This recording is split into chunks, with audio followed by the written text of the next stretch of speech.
It's out with the young and in with the old as a new year approaches. Unfortunately, it's just a new calendar year, but we're getting there. Nathaniel Hackett is gone and Jerry Rosburg is taking over for two of the toughest games on the Broncos schedule. Welcome to 2023, Broncos country.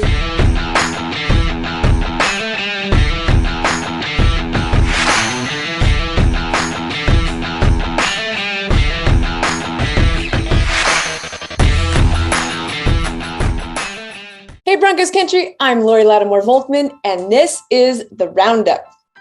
Ironically, for a team that's 4-11, we have a lot to cover this week. But before we do me a favor and hit the subscribe and like button. The Broncos are not that much fun to watch, but I am. Okay, it's not the same, I know. But if you enjoy even a little bit of this, I guarantee it's a lot better than 4 quarters of what we've seen from Broncos football. So do me a favor and hit those buttons, and let's get on with it. Following a meltdown in LA, CEO and owner Greg Penner decided he had seen enough. He got rid of the coach, put in an interim, and decided to move on, even with just 2 games left on the schedule.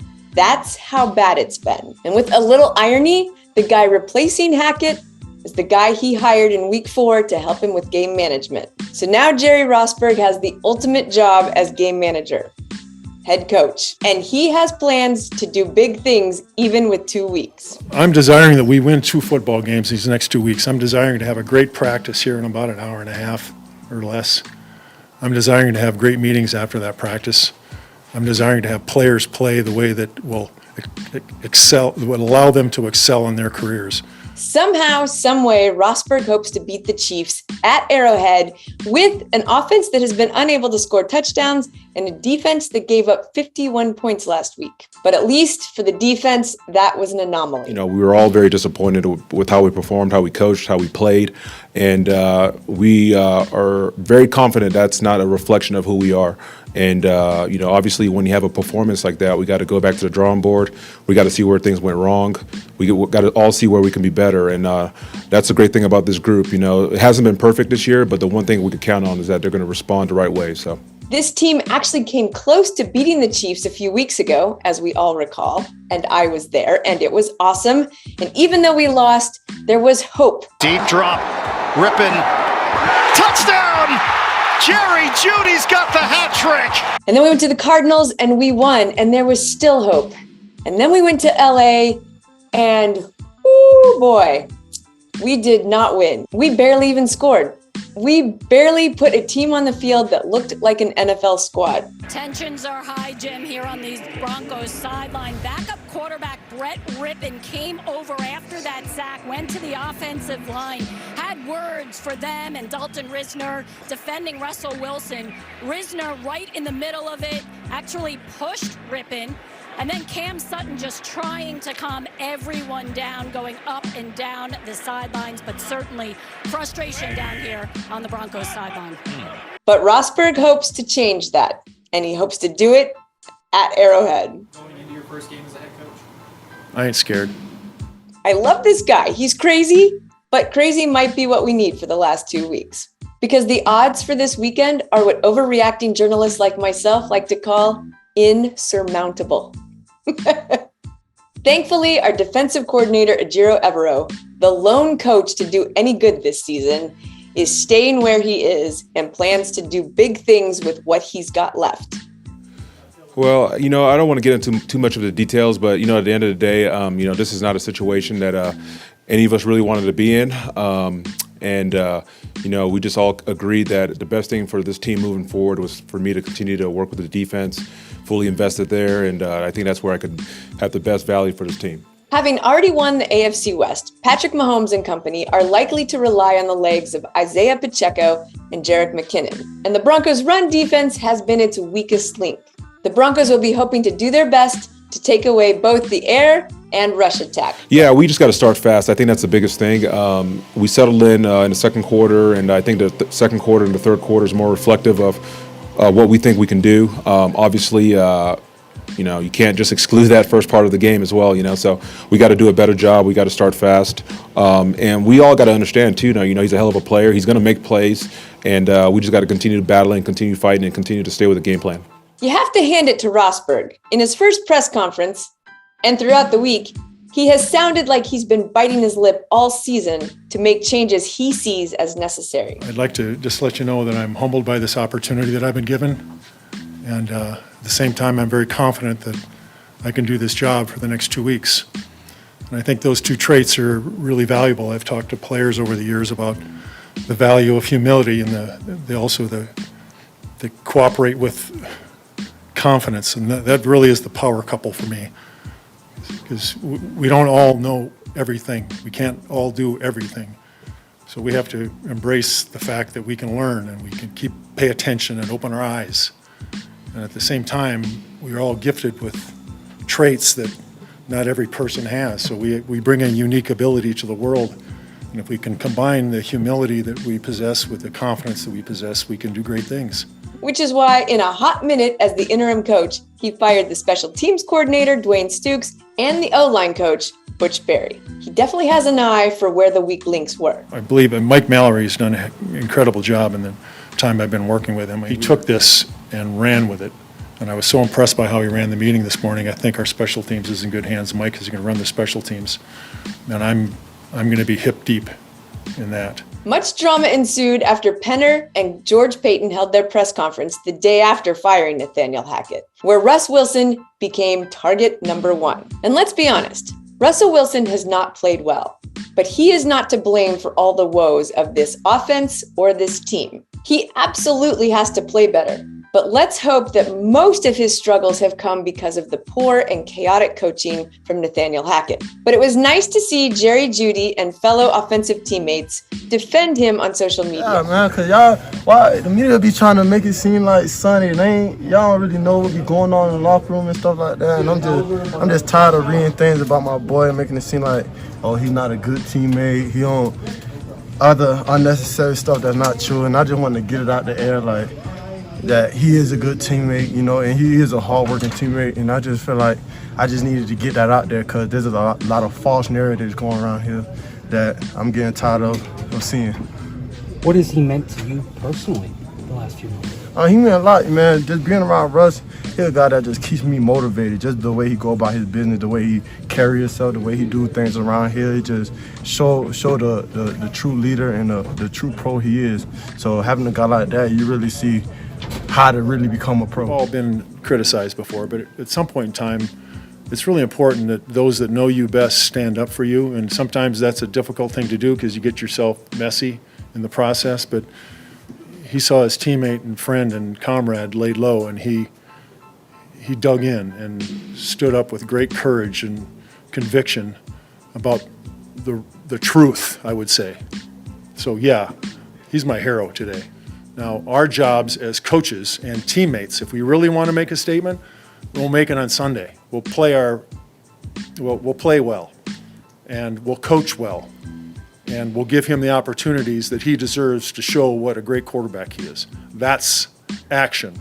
So all the other things that we may say, they'll have no value unless we go out there and play that way. And perhaps some of that defense means this team will rally around Wilson and the offense and Rosburg to pull out some sort of miraculous win against the Chiefs. Wilson, a floater, caught! Touchdown, Jerry Jeudy!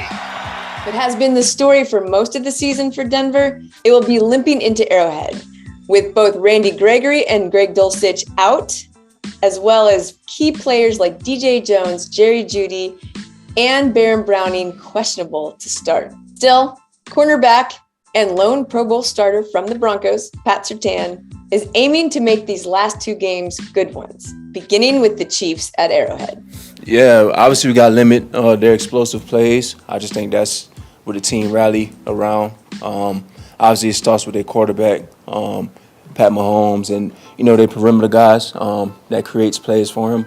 I just think that if you limit that, we have a good chance of slowing down the offense. Next 2 weeks, just to finish the season strong. Obviously, we got put in a certain circumstance, but at the end of the day, we got to control what we could control. That's what finishing the season out strong. So that's the main thing for the team moving forward. It would be hard to blame fans for not caring about this game or the final one against the Chargers at home. because it has not been the season any of us wanted or even could have possibly imagined could happen. People are incredibly passionate about football here. They love this game like I love this game. This is in my heart.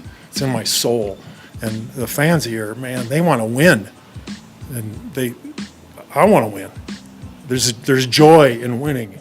Most fans are already turning to 2023 and the offseason that will mean a head coaching search.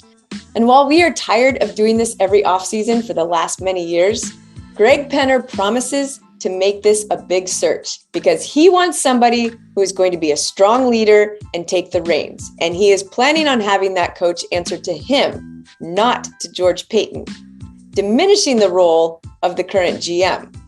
This is interesting because it means only a handful of coaches will have the resume that he is looking for. Coaches like Harbaugh and Paton. There are still names like Frank Reich and Dan Quinn who will be on the list and likely to be interviewed, and perhaps some star college coaches as well. Either way, it seems clear that the new owner wants a big name.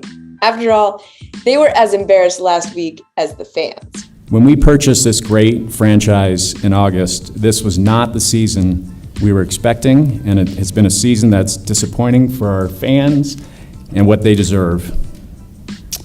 Their loyalty and support through these difficult seasons has been incredible. I want to personally apologize to our fans and all of Broncos country. Yes, the new head coach will report to me, which is a more typical structure in the NFL. Obviously, the relationship between the general manager and the head coach is a critical one, and George is going to be intimately involved with this process of looking for a new head coach, and we'll make sure that there's a good fit there. I've worked with a lot of great CEOs, and it starts with really strong leadership. I think that's going to be the most critical factor here in a head coach. Obviously, the X and O's are important, but we need a strong leader for this organization that's focused on winning. That starts with culture. It's instilling a sense of accountability, discipline, and we need an identity on offense. But at the starting point, it's got to be about culture and leadership, and those characteristics are what we'll be focused on the most. Let's get behind this team for 2 more games, hope for the best, and look forward to the future as we hope to fix this dumpster fire. These fans in this area are tired of watching what they've been watching, and especially with the team that we're playing this week. And they're frustrated, and they're expressing their frustration, and I understand that. I understand it to a core, but here's what I want to say to the fans. Greg Penner and Kerry Penner and Mr. Rob Walton are brilliant people with a great vision for what this organization is going to be. You can't pick your owner, and you probably can criticize the GMs, and you can write bad things, and the fans will rise up with pitchforks and clubs, and they'll bail him, throw him out of here. But that would be a huge mistake. You've got a great man in that place. He's and highly competent. And this has been a mess. You're all aware of that. The fans are tired of it, and we made this mess. We gotta pick up our own mess. These players, these coaches.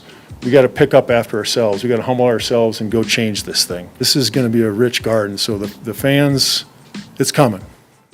Okay, Broncos country, let's ride right into 2023. Happy New Year, and go Broncos, always.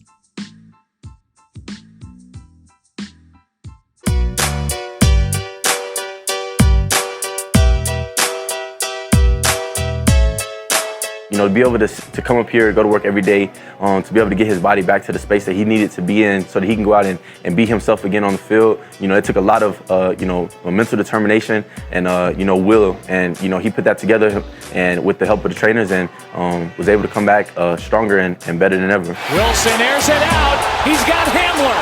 Hamler inside the 30. The good days are the good days, but it's the bad days that really separate you. And those bad days, that's how you get better, because those days you don't want to do it. You got to find a way to push through it, and that's something KJ did. It was something where he wasn't even supposed to play this year, and he found a way to be able to play and help our team get a win in London against Jacksonville, and it just shows how hard of a worker he is. There's Russell Wilson to throw, deep shot, right sideline.